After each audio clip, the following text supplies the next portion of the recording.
Today, I'm going to spin ang 24 hours challenge dito sa loob ng kagubatan nang walang tubig, walang pagkain, at higit sa lahat, walang kasama. Kaya samahan niyo ako guys para sa challenge na to. Let's go!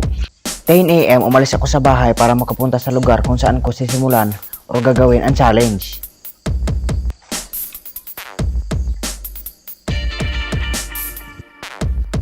Almost 1 kilometer ang layo ng lugar na to doon sa amin, kaya kailangan ko muna maglakad upang makarating sa lugar ng aking gagawing challenge. At di nagtagal, narating ko rin ang kagubatan at ito ang bumuhat sa akin. Isa nakakatakot ng kagubatan at nakakilabot na lugar.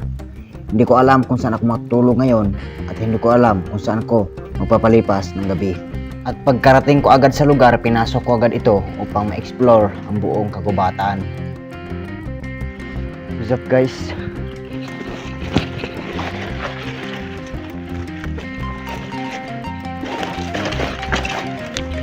Oh, ito pala yung loob ng kagubatan, men. Nakatakot pre. First time ko mag-over 24 hours dito sa loob ng kagubatan na to pre. Ang daanan men. Ay.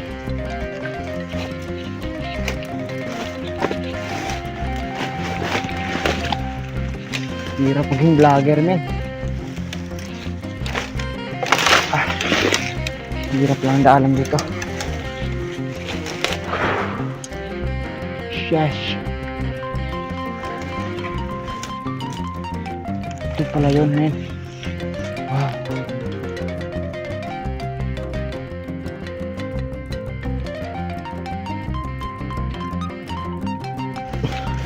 So dito na tayo sa kagubatan guys, at ang kinakatakot ko dito pag may ahas, putik na to men.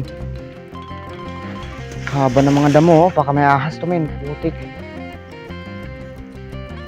Shit, tingnan nyo yung damo.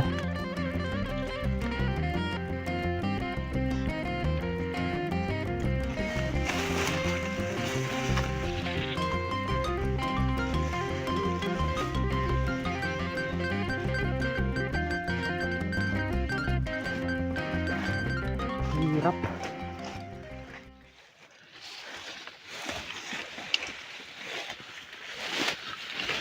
Ay, ito sa puson ko men. Hirap ng daanan pre.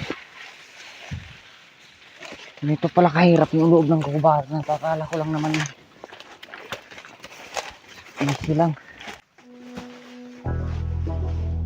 At habang nagpapatuloy ako, napag-isipan ko na hindi pa ako nakapaghanap ng lugar kung saan ako magpapalipas ng gabi.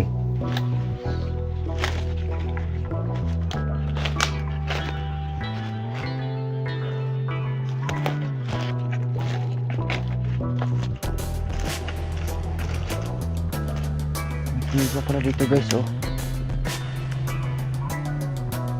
Wow.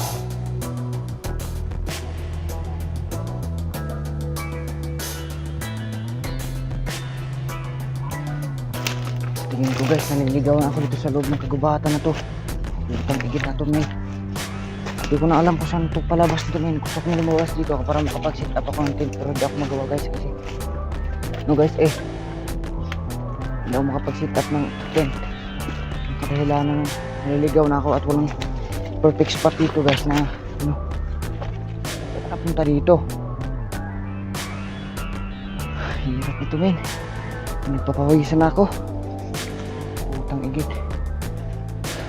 Hindi talaga biro nito guys. Hindi ako nagbibiro. Naliligaw na ako. Ay, hirap. Shit. Nilalakar natin.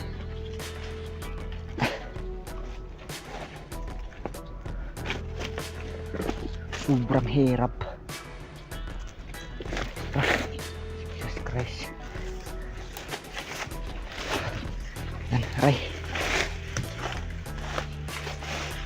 So, itong lugar na to guys is ano pa talaga siya, wild nature pa talaga siya kasi hindi talaga ito guys. Aray, aray. Aray ko. Putik. Ay. Lalaki ng mga puno guys oh. At saka tong mga Balagon. Yeah. Pre, shit talaga itong buhay na to. So, makakalabas na tayo dito sa malaking ano na to, kagubatan na to at gagawa na tayo ng tent para sa overnight challenge na naman tayo. At bukas pa ako dito. Isang araw at isang gabi pa ako dito sa loob ng kagubatan namin. Hihirapan na ako. Ay, sa wakas. Ay, oh, puta. Ah. Shit.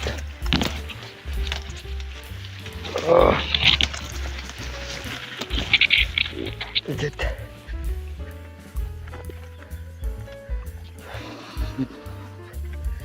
Sana paabutin niyo ako ng 1,000 subscriber kahit ngayon lang taon, guys. Kasi gusto kong puntahan pa yung mga lugar na may extreme challenges or extreme ano guys, extreme activity. Gusto kong gawin yun, guys, at sana suportahan nyo tong channel na to at abutin nyo ng 1,000 subscribers kahit ngayong taon na 2023 makaabot ako ng 1,000 subscribers, guys. Thank you. At magsiset up na ako ng tent. At habang nagpatuloy ako sa paglalakad at pag-explore dito sa loob ng kagubatan, ay napunta ako sa isang maliit na kubo na pwede ko mag-overnight dito sa loob ng isang gabi. Yo guys, so hindi na pala ako mag-set up ng tent, guys, kasi may nakita akong kubo, guys. So pwedeng dito tayo magpapalipas ng gabi at dito tayo titira sa loob ng 24 oras. Ito, guys, ang ganda pa niya, oh. So, pasukin na natin. Kasi pagod na ako.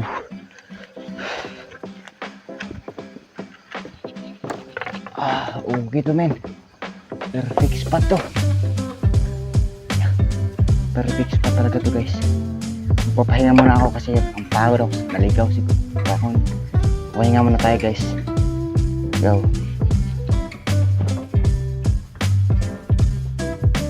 Upang mas mapabilis ang takbo ng oras ay nagpahinga muna ako dito sa kubo.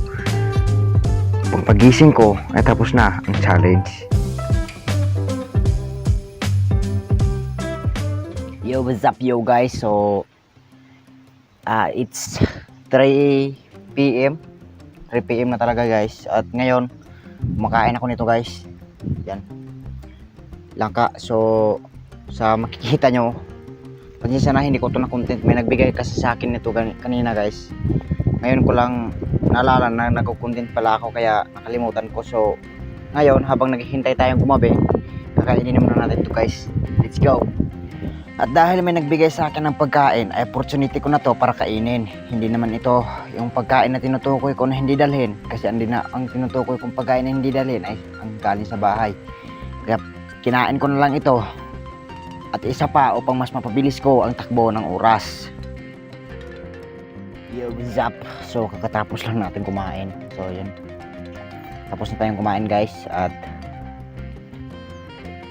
sa ngayon, maghanda tayo, guys, para sa darating na gabi. So kukuha ako ng mga kahoy, guys, para na naman sa bonfire natin mamaya, para may ilaw tayo dito habang naghihintay ng umaga. So tara, let's go. So ngayon, kuha na tayo ng kahoy, guys. Lalabas na tayo sa ating karyan. So makikita nyo palubog ng araw, guys. Ayan, palubog na talaga si aring araw, kaya maghihintay na lang tayong gumabi. Kukuha na lang tayo ng kahoy, guys.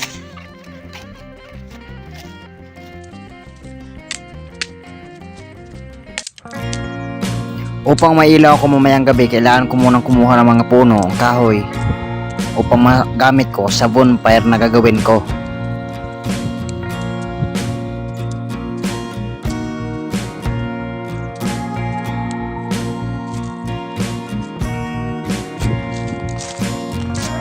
So what's up? May kuha na tayong kahoy, guys. Siguro sakto naman to para sa ilaw, kaya isi-set up na natin to para mamayang gabi maayos na natin yung ano natin, sarili, mahanda natin.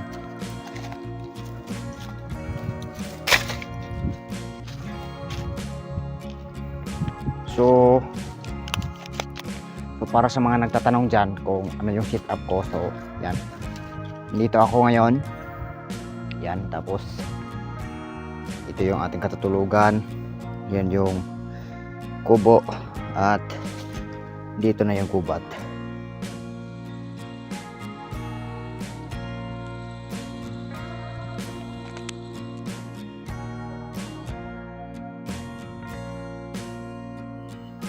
Yo, what's up you guys? So ngayon, napasarap siguro yung tulog ko kanina guys, kaya hindi na ako nakapagawa ng bonfire ng maaga. Kaya ngayon it's 10 ano ba 12 in the evening. So ngayon maggagawa na tayo ng guys, bonfire, para mailaw tayo dito kasi ang daming lamok habang naghihintay tayo ng umumaga. So gabi na dito guys. So ngayon gagawa na tayo ng bonfire. Dilim sa paligid guys.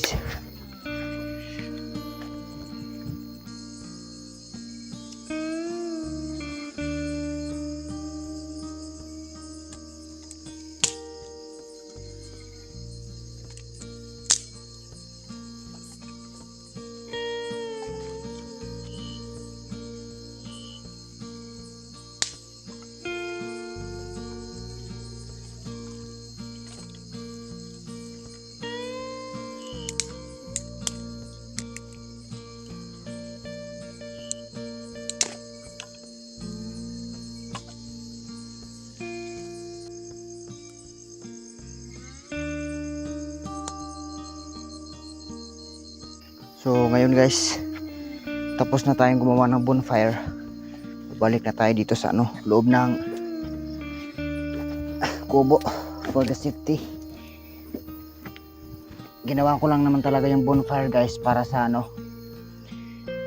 para mawala yung lamok, para makapagpahinga tayo ng maayos. So ngayon, hihintayin natin kumakas yung apoy.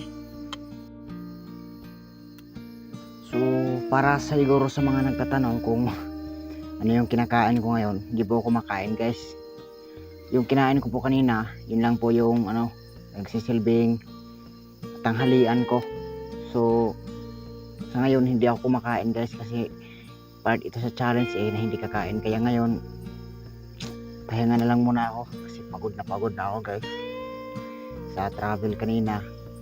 Makikita naman siguro kung paano makapasok dito sa kagubatan, kaya hirap na hirap ako guys. So ngayon, kita-kits na lang tomorrow kasi hindi ko alam kung ano yung nasa paligid ko. Kaya kita-kits na lang tomorrow guys. Malakas na rin yung apoy, makakapagpahinga na rin tayo ng maayos. So good night sa inyong lahat.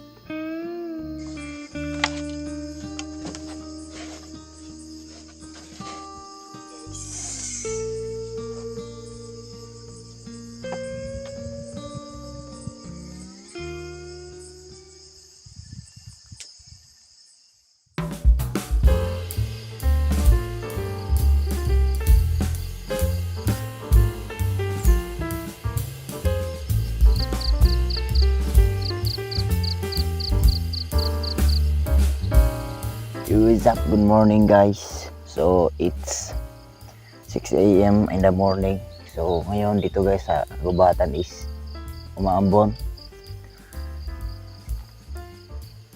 So punta muna tayo ngayon sa guys, ilog, para hilamos kasi malapit na tayo matapos dito. So dito may ilog naman dito guys, malapit lang dito sa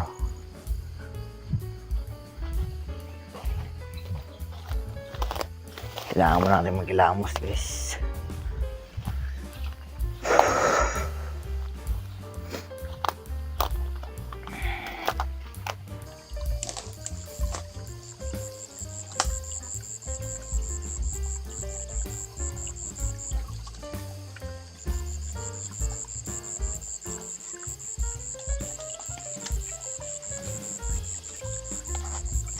Use up, katapos lang natin.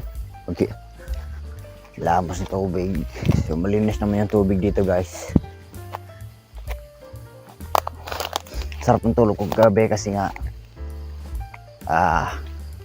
hindi naman magulo dito sa loob, pero meron lang talaga akong nararamdaman hindi maganda gabi guys. So yun, maambon dito sa paligid. Ito yung natin, bonfire natin kagabi. Yan.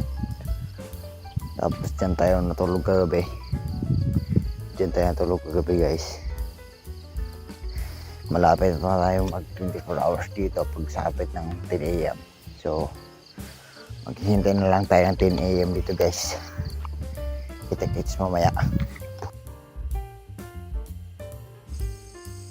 Yo, what's up yo guys? So ngayon ay 10 AM na ng morning, kaya tapos na tayo sa ating challenge guys at uuwi na tayo. So ngayon guys, kakabihis ko lang at uuwi na tayo guys. Tapos na tong challenge na to, hirap na hirap ako kagabi dito, kaya uuwi na tayo. Kita-kits lang sa bahay kasi pagod na pagod ako dito kagabi, kaya go!